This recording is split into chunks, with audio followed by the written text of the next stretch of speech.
All right, good afternoon, evening, everybody. So we are here with the final conference of the day, and potentially the most interesting on international law, recognition, and relations. We have with us Dr. Craig Murray, who needs no introduction.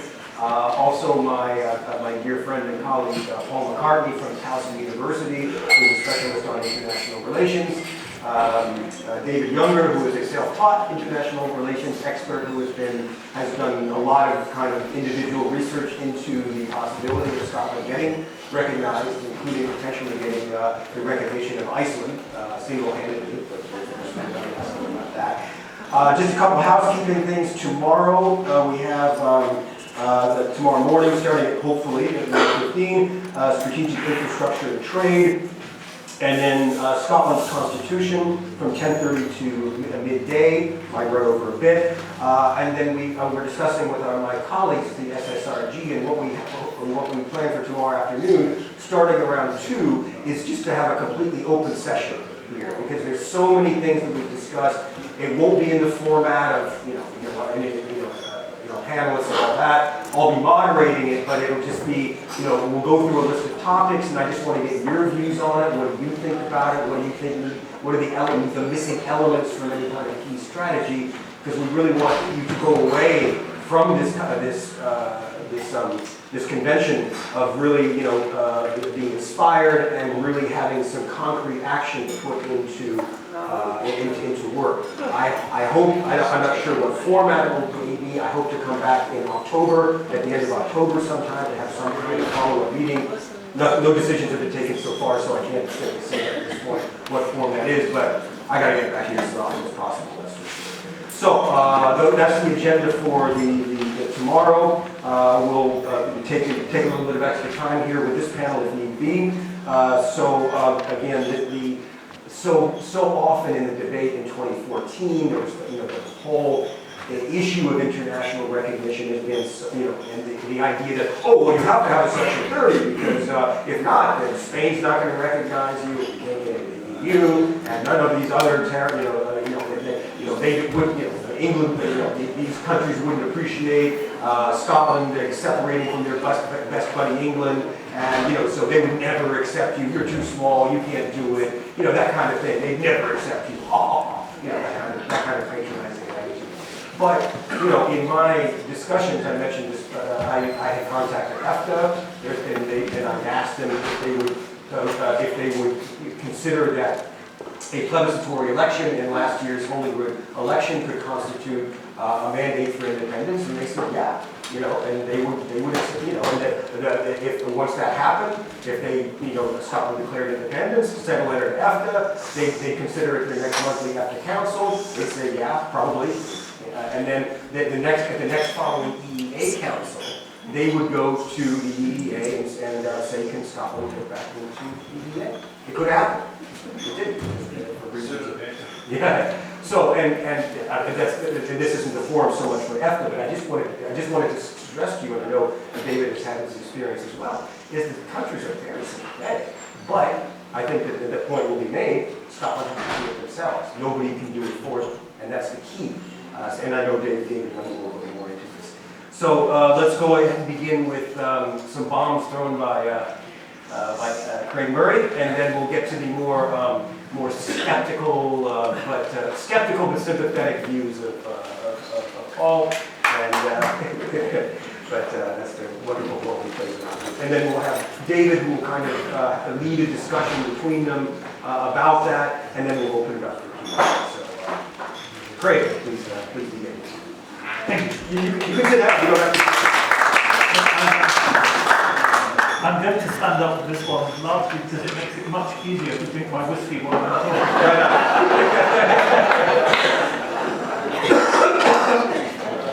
Which will make the talk a lot more interesting, I think.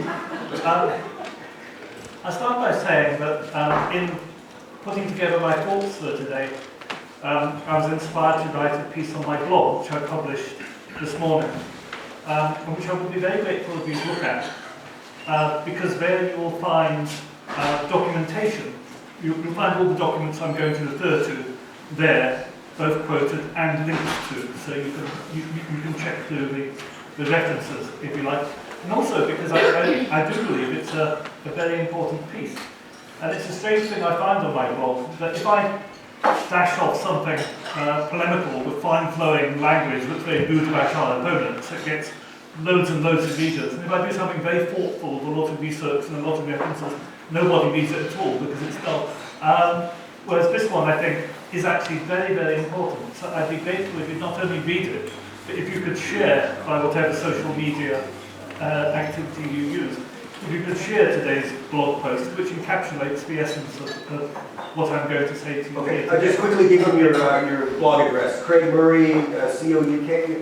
It's craigmurray.org.uk. Because I claim to be an organisation, even though there's only one of me.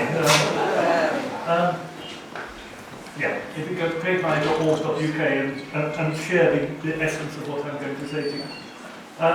I always found it remarkable that the official proponents of Scottish independence almost never refer to international law. When the First Minister says that independence must be legal, or a referendum must be legal, she entirely is referring to a position in UK domestic legislation, not to the position in international law. And astonishingly, in the referral request to the Supreme Court, which has been put in by the Lord Advocate, there is no mention whatsoever of the right of self-determination in international law. It is treated entirely, 100%, as a question of domestic UK law, whether or not Scotland has the right to hold a referendum on independence. Whereas in fact, that's the precise opposite of the truth. Domestic legislation has nothing whatsoever to do with it. The independence of a state is a description of the relationship of that state to other states in international law. Independence is not a domestic matter, it's an international matter. You become domestic, you become independent, not by passing any domestic legislation. Whatever your domestic legislation says has no bearing whatsoever on independence. You become independent by being recognised by the United Nations and the International Court of Justice. That's the path to independence, and that's what defines independence. And secession is almost always illegal in terms of the state you are seceding from. States don't have constitutions that say any bit that wants to secede off and can be independent can do so. You won't find that in the constitution of any state, as far as I'm aware. Maybe one or two, but it would be extremely unusual. Independence is generally an act of secession from a state which very often isn't that keen on the idea of your going. You cannot simply bar independence by domestic legislation. The right to independence is inalienable, and that is very clearly set out in international law. And I want to discuss a couple of the ways that is set out in international law and how the case ought to be argued. And the most important statement on the right of secession, and specifically on the right of a unilateral declaration of independence and whether UDI is illegal in international law or legal in international law, is the opinion of the International Court of Justice, which there's no higher body in this regard, on the secession of Kosovo, where the UN General Assembly asked the ICJ for its opinion. And the ICJ stated that the secession, that a universal declaration of independence by a people exercising a right of determination is not illegal in international law. And it said that although there are examples of the Security Council condemning such acts of UDI, those condemnations related to specific factors. for example, use of unwarranted violence in achieving independence, or, for example, the institution of a racially based order, as in the Independence Declaration of Rhodesia. But per se, declaring independence is not illegal in international law, and in fact, the right to unilaterally declare independence must be a natural right arising from the right of self-determination of peoples. And the right of self-determination of peoples is enshrined in Article 1(2) of the UN Charter itself.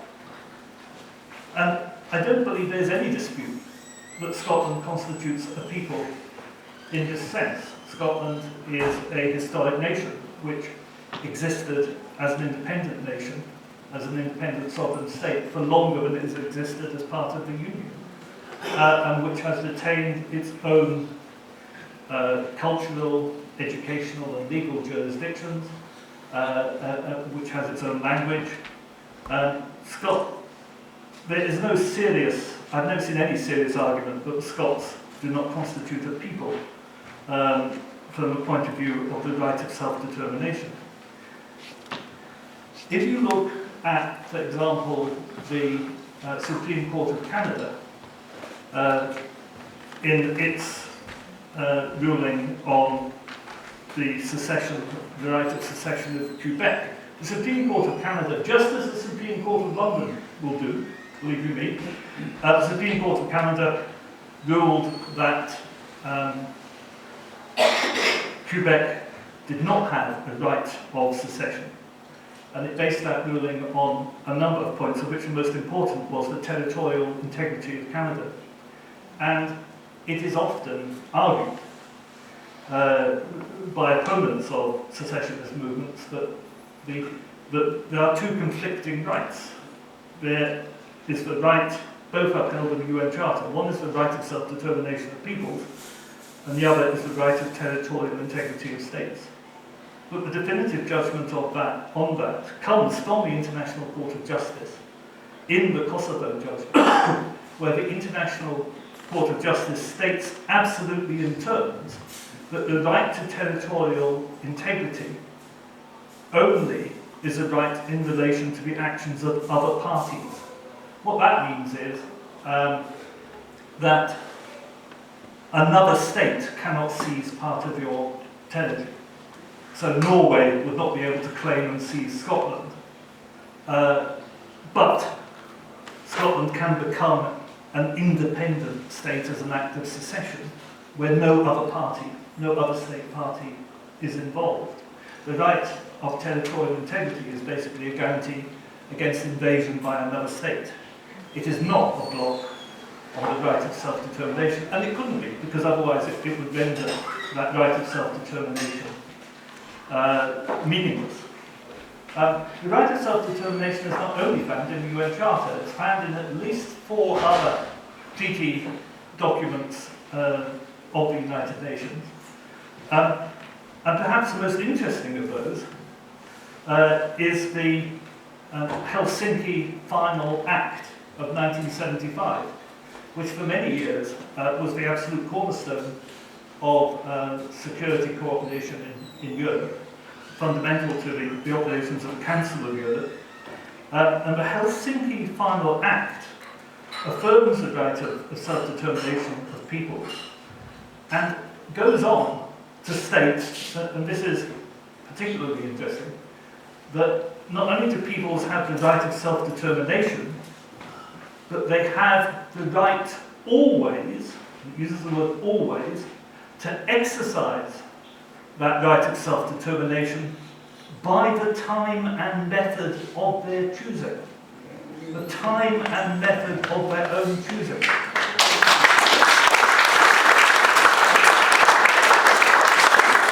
That is in the wording of the Helsinki Final Act. Now, the Helsinki Final Act is a regional provision relating to Europe specifically. As purely a regional provision, with about 32, I think, state parties, it doesn't have the status of customary international law because it's not worldwide, and doesn't involve a substantive majority of the countries of the world. So it may not be customary international law, but it is binding upon the United Kingdom, because one of the 32 signatories of the Helsinki Final Act is the United Kingdom. And the United Kingdom is signed up to the idea that peoples have the right of self-declaration at the time and method of their choosing. And that ought to have been the basic assertion of the Scottish Government to the UK Supreme Court, if you go to the Supreme Court at all. Because frankly, if you believe you have the right of self-determination as a people, by definition you do not believe you need the permission of the Supreme Court in London in order to recognize.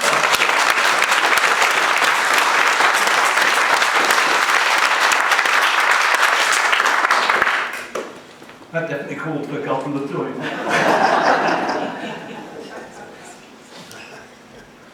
And further, to add to the hypocrisy of the UK position, the UK government, in the Kosovo decision of the International Court of Justice, the UK government argued strongly in favour of the right of Kosovo to secede.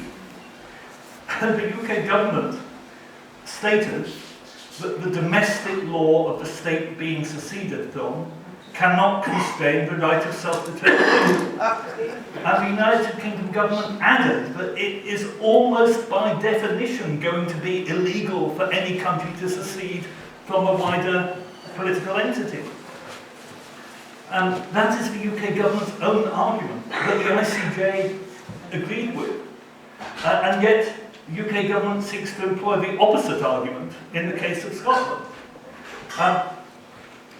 International law is firm on the right of determination, is firm that there is no bar on unilateral declarations of independence, is firm in the European context that there is no bar on the country seceding using the time and method of its choosing, and international law is very firm in the Kosovo judgment on the idea that territorial integrity is not a bar to secession, it is only a bar to another state taking part of your territory, another pre-existing state taking part of your territory.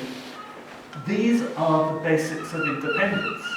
Scotland should be independent, should be seizing independence as part of its right in international law. And the time and method of our choosing doesn't only mean, it does mean that we can have a referendum anytime we want a referendum, but it doesn't only mean that. The method of our choosing doesn't have to be a referendum. The majority of states in the world have become independent during my own lifetime. But think of that. The majority of states in the world have achieved independence during my own lifetime, and only a handful of them involved a referendum. There is no international requirement for a referendum as the means of gaining independence. In fact, it's not the norm. It's highly unusual.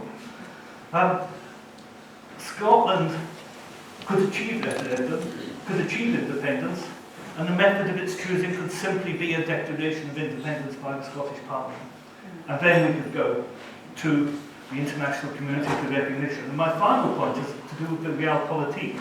The realpolitik has been changed utterly by Brexit. It has been changed utterly by Brexit. If you look at the instance of Kosovo, Kosovo has to date not actually yet been recognised by the UN General Assembly, but it has been recognised by 99 states. And it has been recognised by the European Union and has been accepted by the European Union as a candidate country for EU membership. Kosovo's case was slightly complicated because, of course, its recognition or not fell victim to the United States, NATO / Russia, China split in world politics, which is not a factor which would affect Scotland. But Kosovo has achieved sufficient recognition, if you like, to be able to function effectively as a state.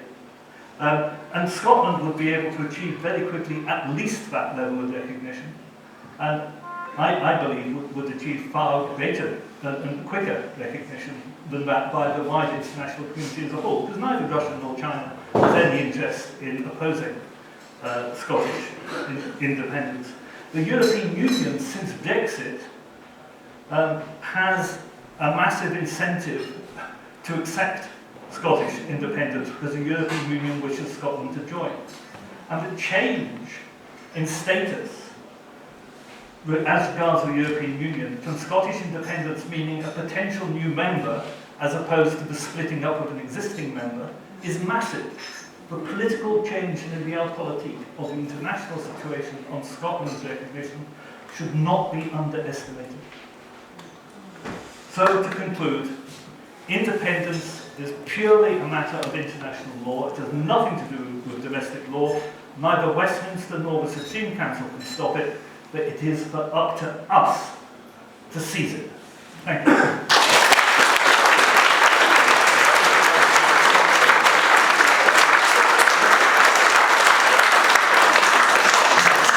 Thank you very much, Craig. So if you want to sit, you can go to the lecture. And okay, then my colleague Paul McCartney. I'm going to come at things from a slightly different angle and look at a lot of overlap. But before I go into it, I just want to take a moment and thank the members of SSRG for putting this on. I participate in the debates and the thing, but this is yeoman's. This is quite a task you guys have done, and you guys all deserve it.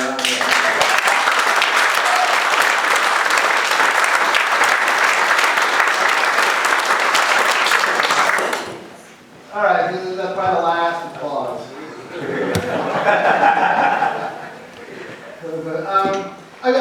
I agree with a considerable amount, but stepping back at what independence means and entails and why it's desirable, I think gives a more complex picture of what's possible, what the challenges may be, what the headwinds are. So the goal is to achieve sovereign statehood, right? To become a sovereign state, a member of the international community, a member of the Society of States, like all other states. And the reason why that's desirable is the autonomy and the independence and the essentially immunity from formal outside interference with domestic affairs and the ability to choose your own foreign policy, right? That's why everyone wants independence. The reality is messier, states influence and all that. So we'll leave that complication aside. But the reason why international sovereign statehood is desirable is specifically so that you can have that kind of autonomy and independence. But now let's think about it. In achieving that, Scotland will be joining a world comprised of states who already have that status, right? So if they have that status, if they don't want to be bound by international law, they won't. They'll break the law, right? And I don't want to say, I teach international law, I don't want to say it's meaningless. I tell my students all the time, raise your hand if you honor the speed limit every single time you've driven your car and no one ever raises their hand. So I say, so that means there's no traffic law, and so we agree that there's traffic law. But if self-interest makes it preferable to bend or break a rule, you'll do it, right? And so Scotland wants to be accepted by a society of states that if it's not in their interest to accept Scotland, won't, right? They won't. And it's other states on the world stage who extend recognition. It's other states on the world stage that will allow Scotland to be a state. If they don't recognize Scotland, Scotland's that. So everything that Craig was saying about don't worry about the domestic is absolutely right, because the domestic is domestic. And we're talking about the transformation of international status from a part of an existing state into becoming an independent state alongside other states. And that's how other states are going to view it. And if they see it as in their interest, they'll recognize. And if they don't, they won't. So the important way to think about things is why would other states not want to recognize Scotland? That's what you have to think about, right? Because, it's nice to imagine no one's going to embrace an independent Scotland. And I do agree that Scotland has a strong, everyone likes Scotland, right? So I think that if Kosovo gets accepted, yeah. But there are headwinds. The fundamental principle of the United Nations is not self-determination, it's honoring sovereignty. Because the United Nations was created by sovereign states to serve their interests, to create a world that the sovereign states wanted to make. And the reason why we have a whole lot more states now is after World War II, much of the world was colonies, and the colonizing powers no longer had the power to maintain their colonial empires. The ones who tried to, like France, they didn't let them go. There were ugly wars, right? Algeria, Vietnam, and so on. The specter of Nazism and race-based regimes also made it more palatable for European states to go to colonial empire. So there was self-interest reasons for states to give up their colonies. That's not going to be present in the same way with Scotland. So it's a different historical moments, different historical dynamics. So you can't count on states saying, right, we have to move away from colonization. So I wouldn't hang your hat on that. An obstacle is breaking up the UK, right? Certainly, Brexit is a game changer for all the reasons Craig said. There's no doubt that the politics within Europe surrounding the breakup of the UK changed.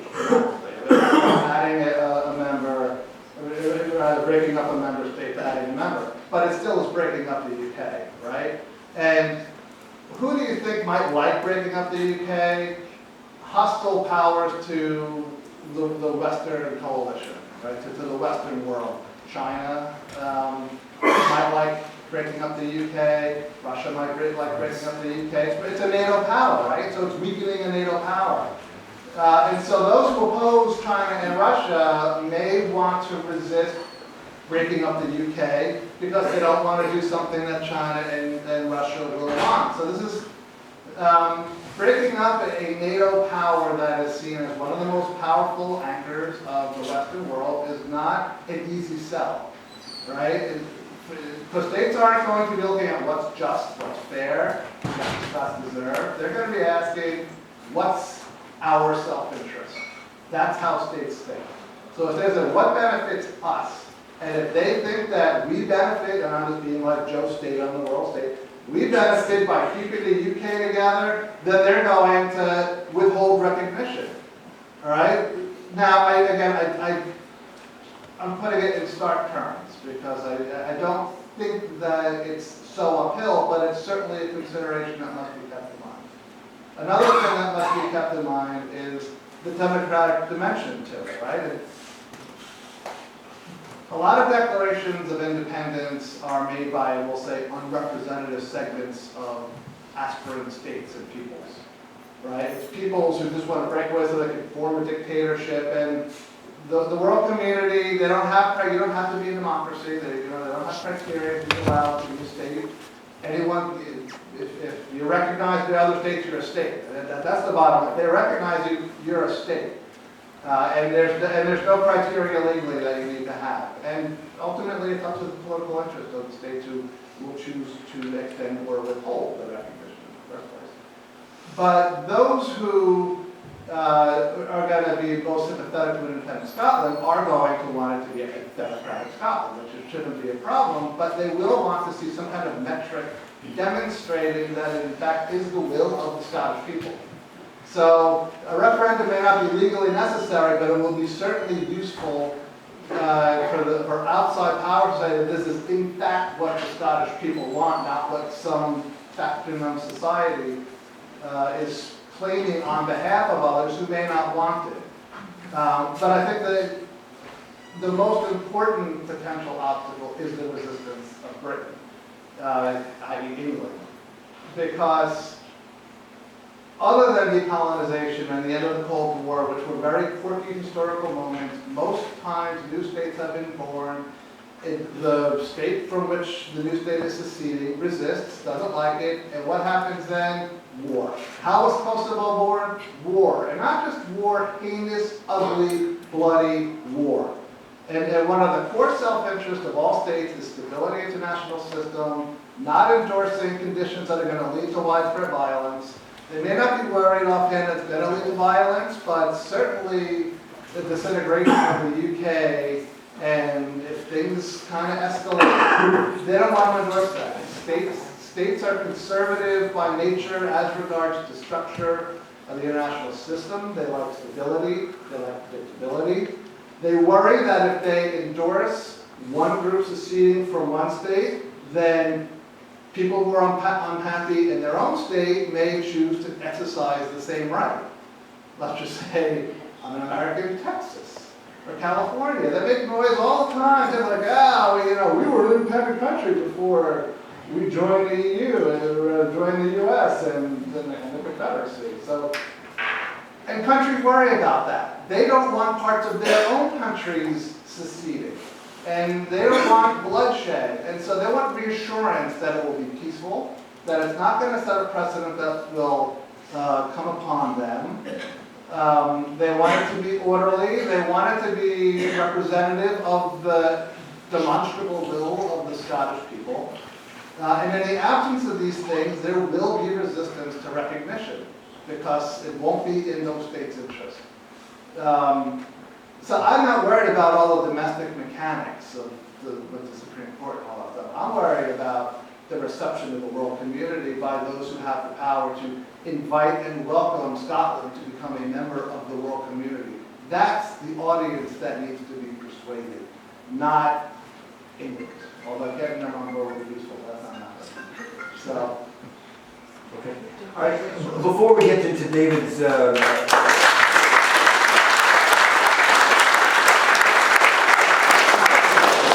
before we get into David's, I remember a paper that you sent us at the SSRG distinguishing between international sovereignty as being recognized and kind of this more metaphysical sovereignty.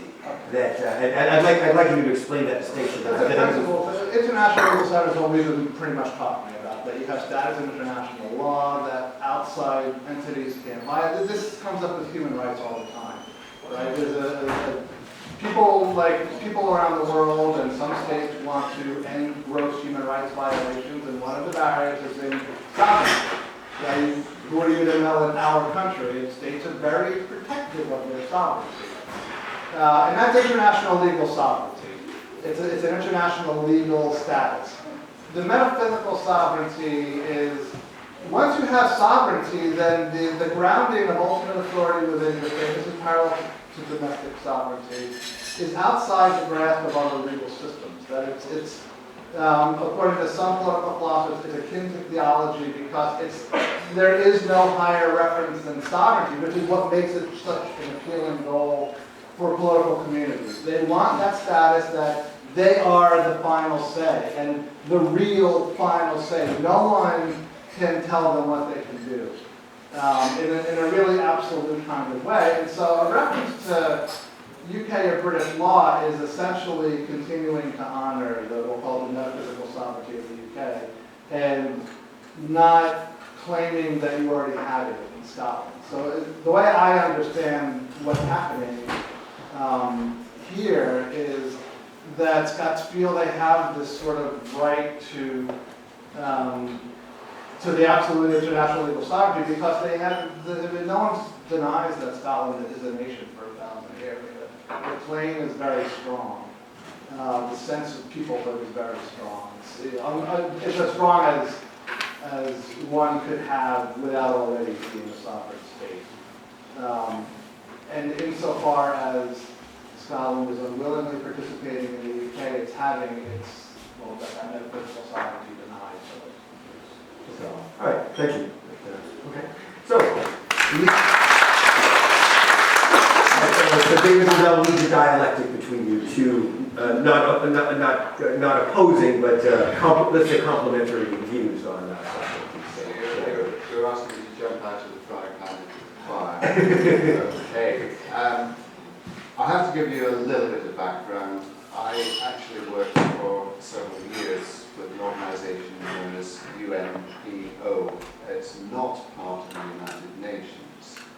It was a pressure group acting on behalf of no fewer than 64 different indigenous regions around the world who wanted some form of self-determination.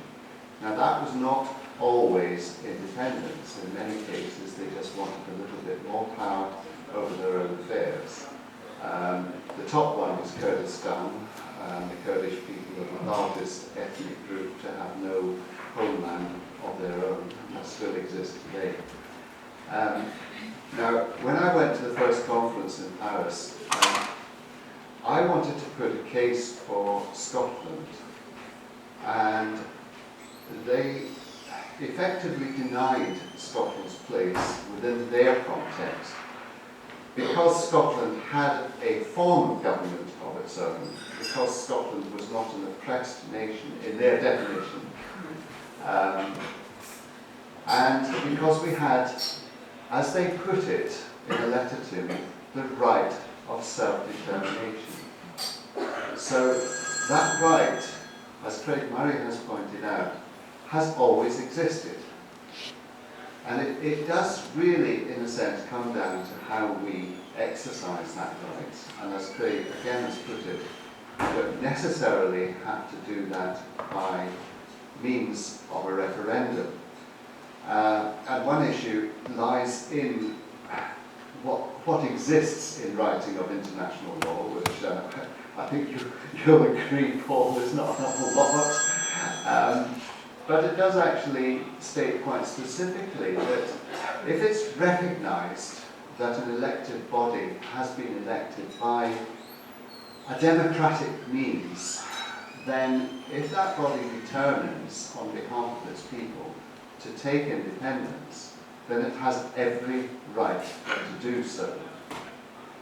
The only issue that exists within Scotland is that the current Scottish legislation exists by means of the Scotland Act, which was passed by a Westminster Parliament. But all that really entails from our point of view is that we tear up that act and say we are a democratically elected body, but we no longer adhere to the provisions of the Scotland Act.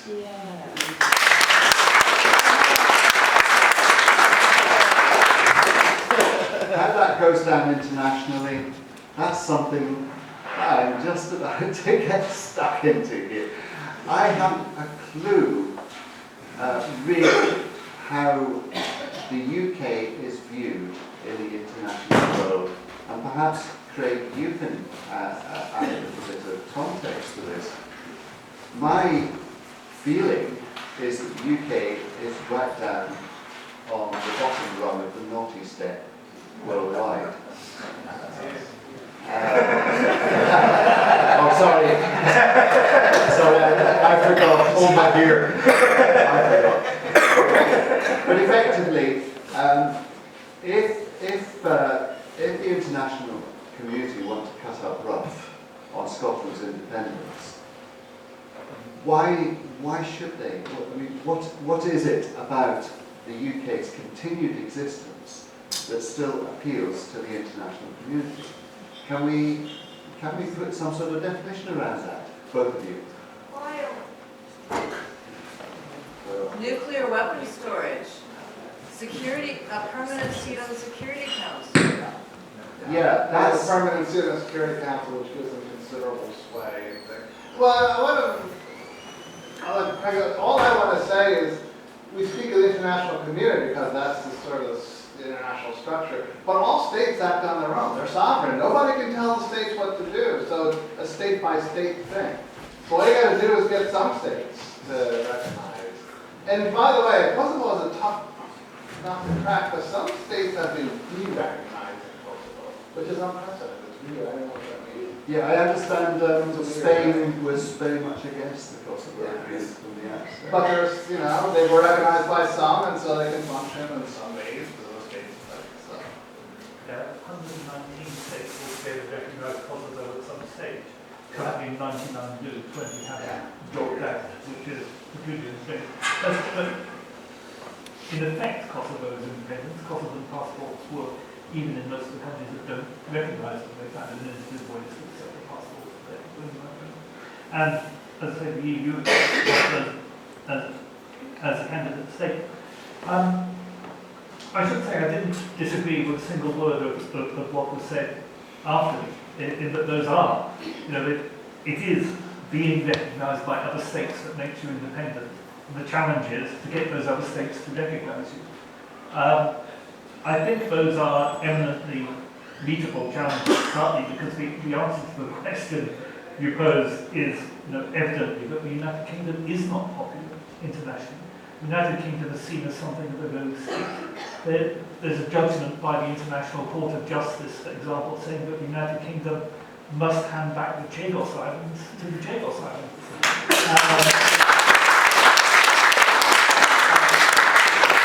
And the UN General Assembly passed a resolution only 2 years ago reaffirming that, and the United Kingdom simply ignores it.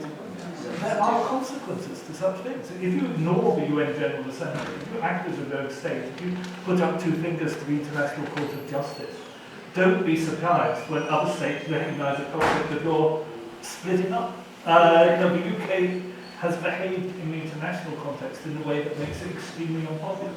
And the interesting thing about the Security Council is, of course, that who is on the Security Council essentially reflects the victors of the Second World War. And there are countries much more powerful than the countries on the Security Council. For example, the UK is on the Security Council, as in France. Germany and Japan are not on the Security Council. No developing country is a permanent member of the Security Council. There are lots of people, there are many states who would argue that if the United Kingdom splits up, England should not necessarily automatically be on the Security Council, and that would be a way in to be examining the entire structure of the Security Council. And that's an argument that can be used in favour of recognising Scotland's independence. Well, I wanted to get a quick question about that regarding, for example, if Scotland did become independent, and wouldn't it be the case that they would have to, that Great Britain would have to vote to remove itself from the Security Council? Sort of like the EU, where these things have to be unanimous. Wouldn't so Scotland leaves, and they say, oh well, you should, we should kick out, the RUK of the, but they would have to agree to that, right? You have a system where, on paper, those states or those permanent members can forever veto any change to the composition of the Security Council. Whether that is politically sustainable long term, the United Kingdom was one of the most powerful states in the world at the time that composition was decided. The United Kingdom is no longer in the same position. But the economic position of the United Kingdom vis-a-vis, say, China changed totally over that period. China is also a member state. To make a serious argument that the UK should be on the Security Council and Germany should is very difficult now.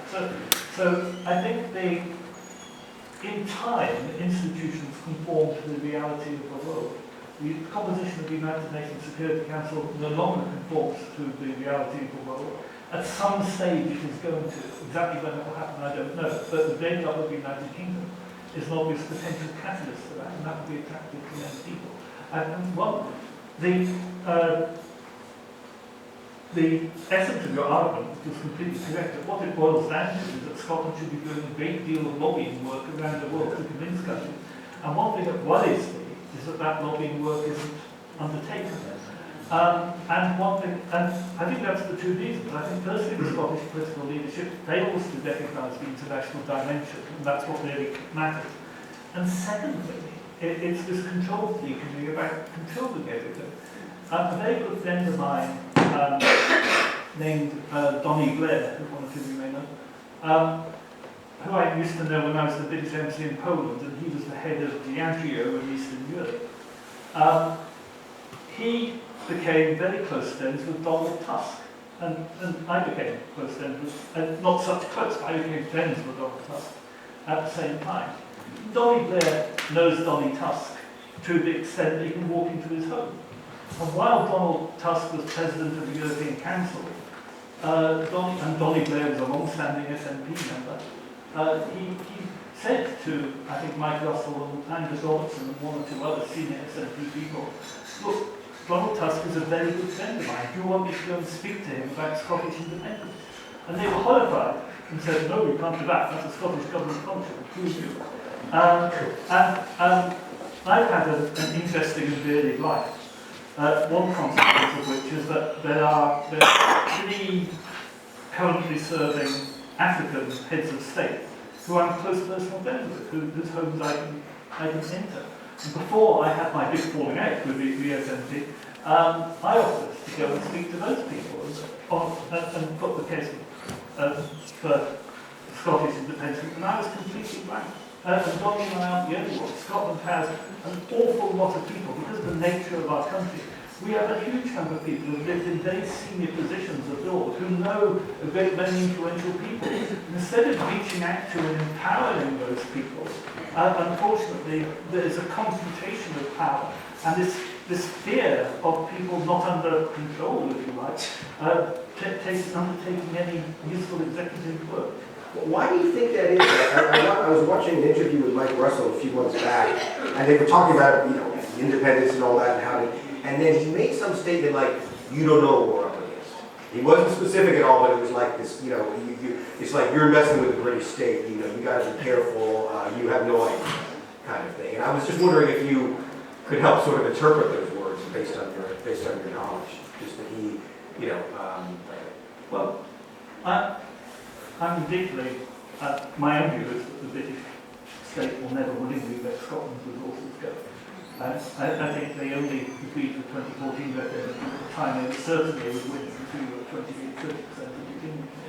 And that we gave them the shock of their lives, and it was a mistake they weren't repeat. And Mike Russell was indicating that the resources of the British state, including the security service resources, are very much aligned against it. But I don't think that justifies the extent of control we believe in not reaching out to the wider Scottish independent sporting population and their ability to help. And also, I'd say that this failure, in my view, to put in a really conservative nationalist thing to persuade the other nations, which we need to be doing now. You have to persuade them before you declare independence, not after. Yeah, that's been my experience of seeing the way that the conversation goes. And unfortunately, in a sense, it's penetrated the wider yes movement. We do tend to do rather more navel-gazing than perhaps we ought to. And the point, I don't have the same level of contacts that you've managed to make in your diplomatic career, Craig, but those I have spoken to, I have had a sense of puzzlement, shall we say, about why the likes of excuse me, I'm terrible with names. What's his name?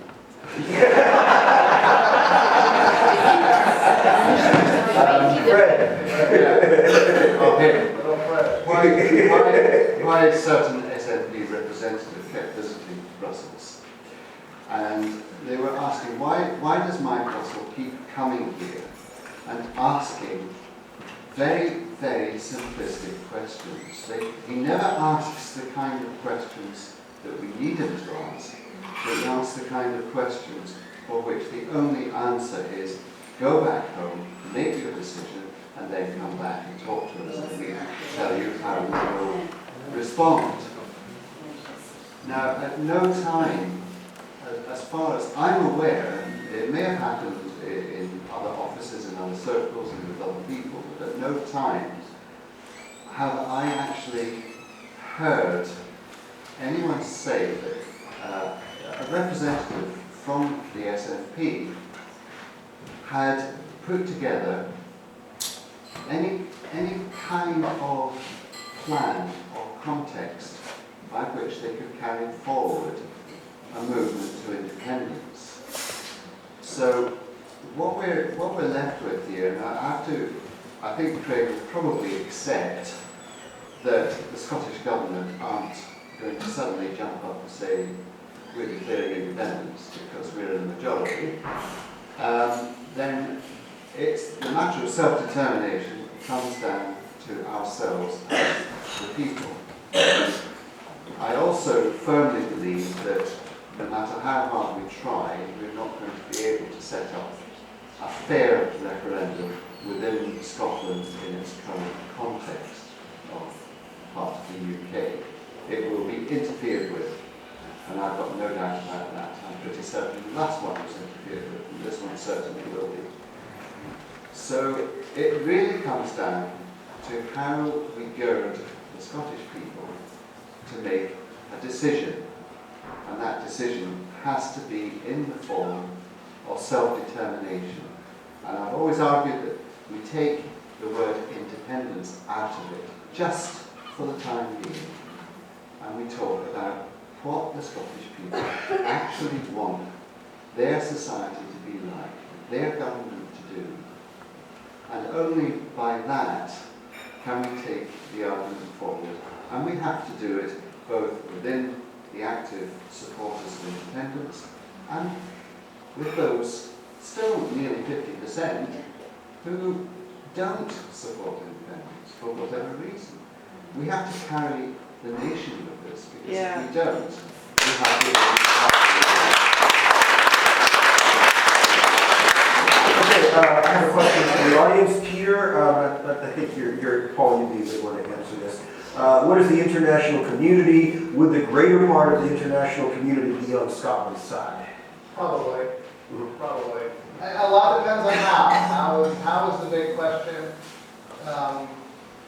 The major interest that all states are going to have the two main interests that they'll have to overcome to be on Scotland's side are first, their interest in the stability of the structure of the system, because it's inherently destabilizing to break a state up, and second, their concern that they're not giving license to unhappy groups within their own state.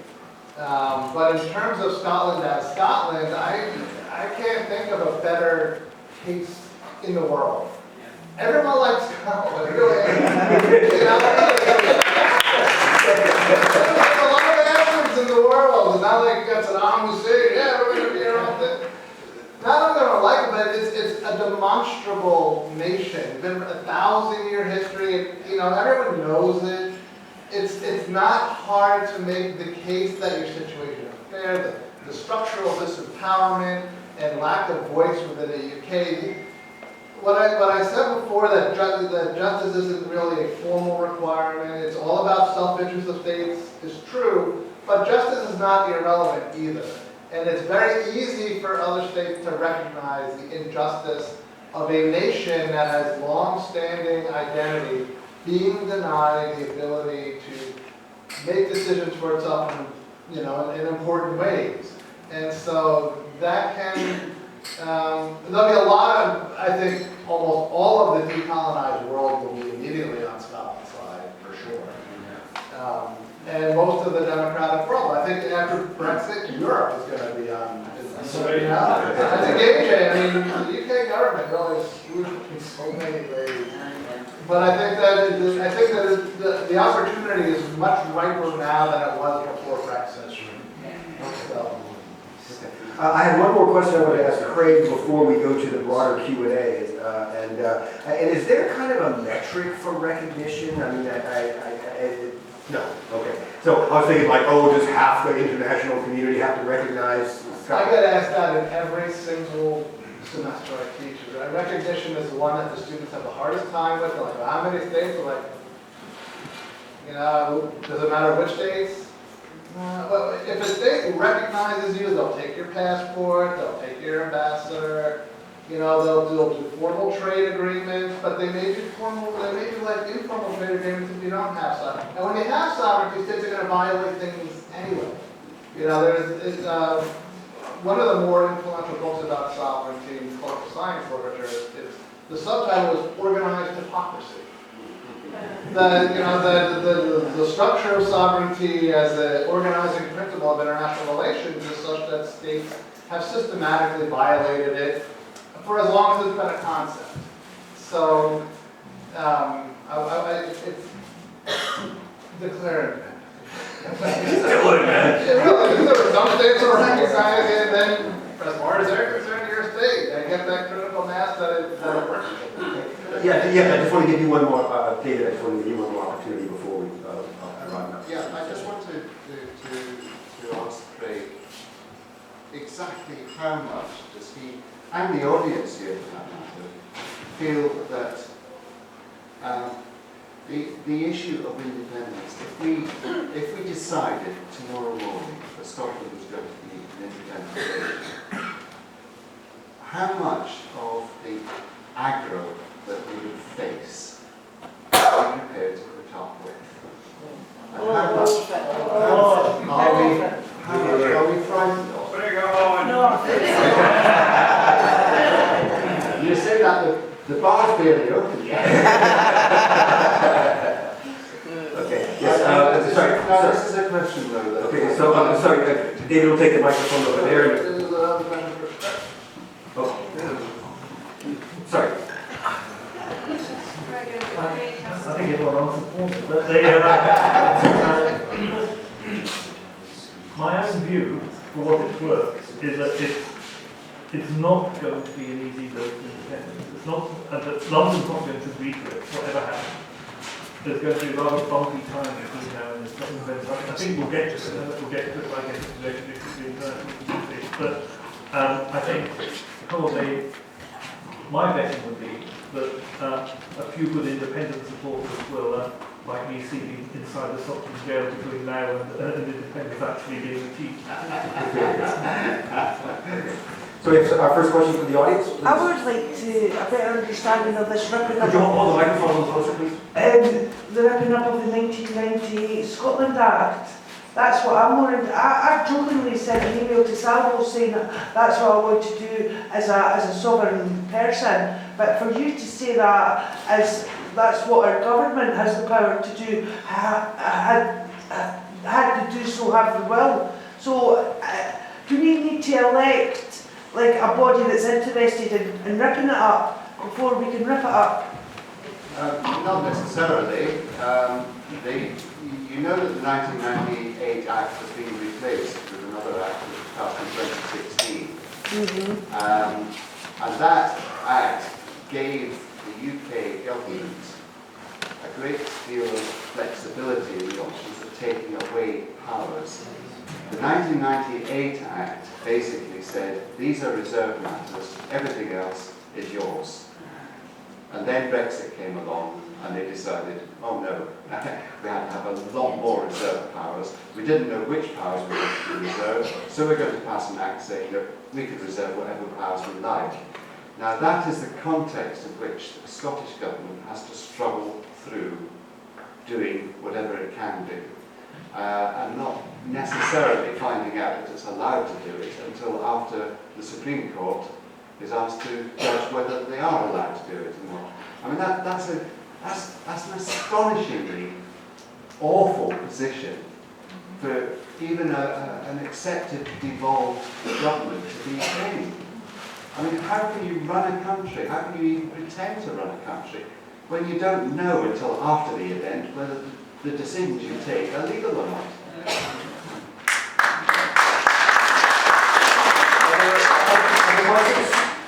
Does the international community, do they know that that's happening?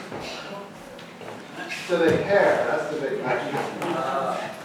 You know? I mean, look around the world. There's evil shit everywhere. Sorry to do that. I mean, people, there's genocide, there's thing now, but do they care? I mean, are they willing to sacrifice their interests to make it better? Or do they perhaps see it as the prerogative of a sovereign state to govern itself as it chooses to govern itself? And the sovereign authority in Britain is what you guys are trying to change, right? Absolute, sovereignty resides in Parliament. And like, well, that's their internal decision. Just as we have our internal decision-making process. So, yeah.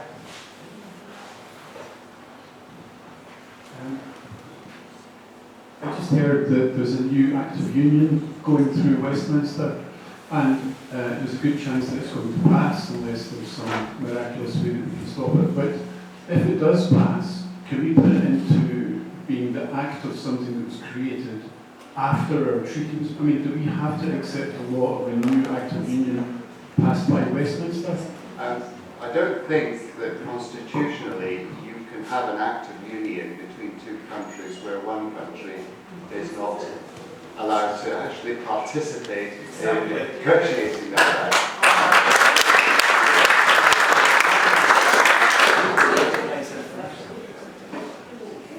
Okay, we have a question over there. Yeah, just ask the Colonel's views on the possibility of annexing Coolport and surrounding areas if there is a dispute on independence. Yes, that's great. I'm more in favour of annexing Newcastle, personally, but... We've got Doncaster and Darlington, don't remember.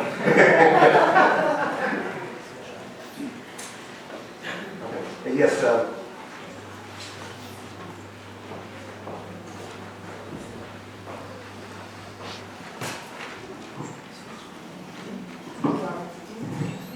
in terms of what Frank said earlier, there has been an example of a state willingly attempting to split up. New Zealand inherited responsibility for Niue from the Empire, and it ran under the auspices of the UN decolonisation program a plebiscite asking the Niueans to please, with added sweeteners, vote for independence. And Niue said no, because most adult Niueans are in New Zealand working, and they fear that that door will slam shut. So that has actually happened. The state has asked a part of it to leave, or if they want to. I'm not sure. Could you rephrase the question just so we further understand it? The other thing I wanted to say, there's an example of how to become independent, which is analogous to Scotland's situation. I read a book by Sir Ed Pocky about the breakup of the Soviet Union from the Ukrainian perspective, which gives an account of how Ukraine became independent. Khrushchev declared independence by stating that Union law, Soviet Union law, was no longer applicable to Ukraine. Yeah. Sorry, in respect of your first point about New Zealand, there's probably a more relative example to use, and that is the still ongoing dispute over New Caledonia, where the French government have actually said to New Caledonia, you can hold as many referendums as you like. The trouble is that the indigenous population is now in a minority within that country. So the result is invariably that the incomers vote to remain part of France. And the indigenous people vote for independence, but they always lose. So that's something that I don't think we're in that situation yet in Scotland, but there have been a hell of a lot of incomers over the years. And outdoors. Well, some anglers, some come backers. As for the other matter of Russia, that's a really, really difficult one, because at the moment Vladimir Putin's idea is that Ukraine has always been part of the greater Russian Empire. So you've got this curious attitude among the Russian people where some of them, I don't know, they look back to maybe the 13th or 14th century, some of them are Catherine the Great, others to the old Soviet Union, and some of them are quite happy with what they've got at the moment. So I don't think there has been a widespread acceptance within Russia of what Russia's potential position is going forward into the future. It's just who happens to be in power at the moment. We've got time for 2 more questions, yourself, and there was one there. So yeah, okay, so you and then just behind you. Okay, so go Thank ahead. you very much.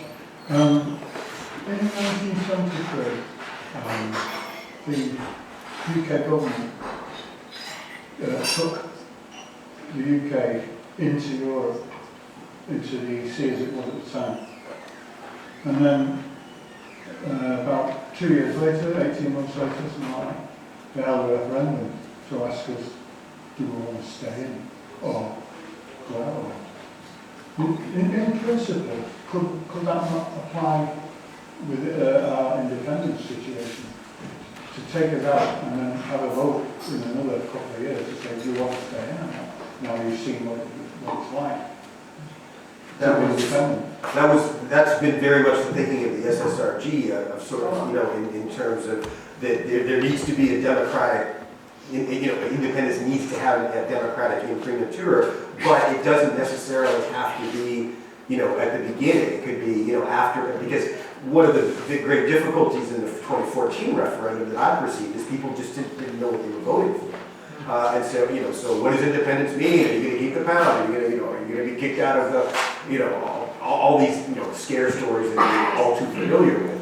But my view, you know, during that, these things should be spelled out. You know, and they should be able to say, okay, we're going to try to do this, try to do that. You know, get rid of the monarchy, blah blah blah. But they didn't, because there was a certain timidity.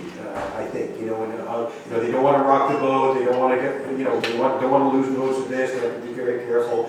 And I just think, and then so, and I think this time, I mean, you know, this is what we want to try to get to, you know, in our finale tomorrow afternoon, is say, how do we begin to, you know, develop the Scottish state and, you know, design the basics of the institutions, so that at some, you know, even in the absence of a formal declaration or of independence, because this preparatory work needs to be done and it hasn't been done.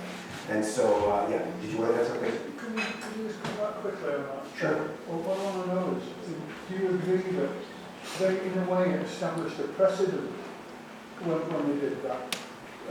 What, for 2014? No, in 1973, when they changed the situation in the UK dramatically by taking us into the EC at the time, but then held a referendum after the event rather than before it.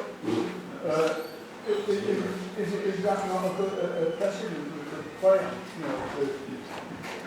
You know, in this situation now we want, you know, we're after independence. Could we not do the same thing?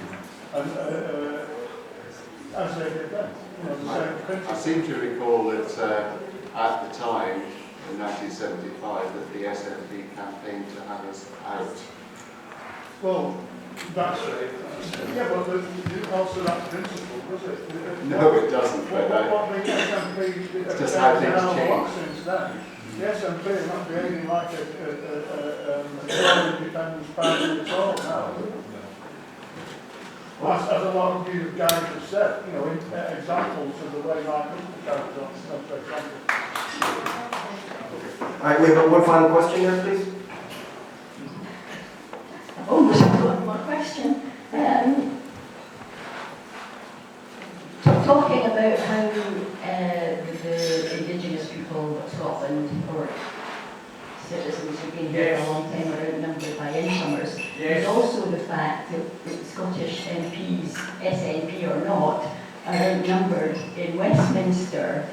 And how can it be that two supposedly equal nations in a parliament can be so dominated by one side? I'd like to ask because some time ago, Craig, I think it was about 2016, you wrote something on the blog which I thoroughly agreed with, which was about removing MPs from Westminster and holding a convention here in Scotland.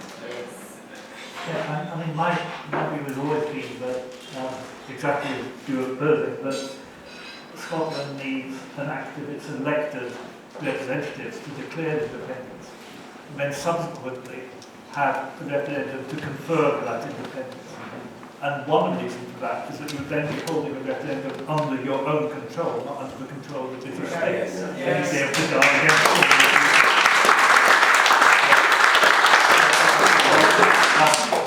I personally would favour the Sinn Féin approach. I have no idea why the SNP MPs bother to turn up to Westminster in order to be jeered at and ignored and achieve nothing whatsoever. I think, I think we should stand MPs for election, but I don't think they should turn up at Westminster. I think we should just boycott the place. Or if they do turn up, disrupt it and make it inoperable.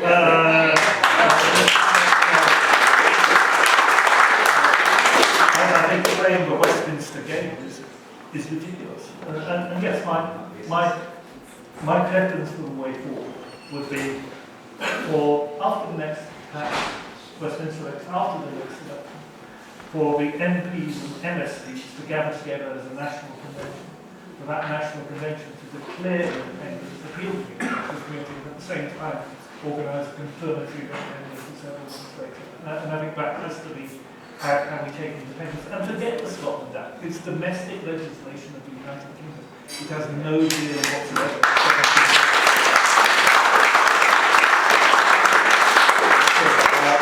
Very quickly. Can I just say, if Nicola Sturgeon is still in charge of the SNP at that point, that's not going to happen. It's she who tells them to go down for their short money. Most of us in this room knows that. And I don't trust the SNP at all, which will probably lose me a few friends here, but I'm sorry, they're dead as far as I'm concerned. Yeah. Okay.